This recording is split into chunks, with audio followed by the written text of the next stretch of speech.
Taking out a credit card when you turn 18 is the perfect tool to build up your credit score. Now you're officially classed as an adult, and there are so many things you can do to get financially ahead. I wish someone had sat me down on my 18th birthday and told me exactly what I needed to do. So that's what I'm going to do for you now.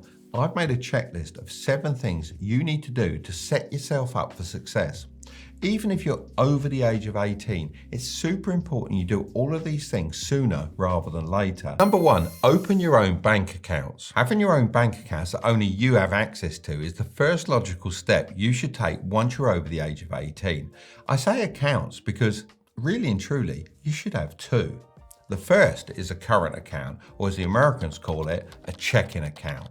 This is where your money should flow in and out. For example, let's say you got yourself a job at a coffee shop. The coffee shop pays your wage into your current account, and then you can use that money on whatever you want, really. The second is a high interest savings account.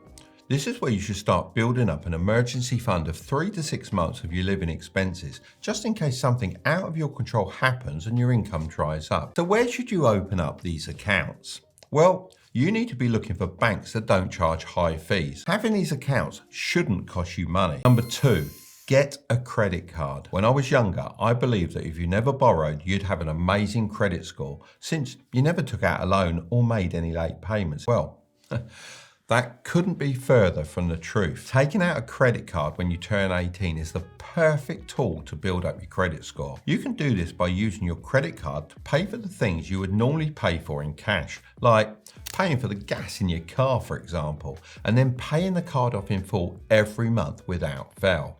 Using it this way will ensure that you never get charged any interest at the same time as building up your credit score. A credit score is kind of like your Uber rating, but for money. Banks look at this and then they decide whether or not they're going to give you a loan, and if they do, what interest rate they're going to charge you.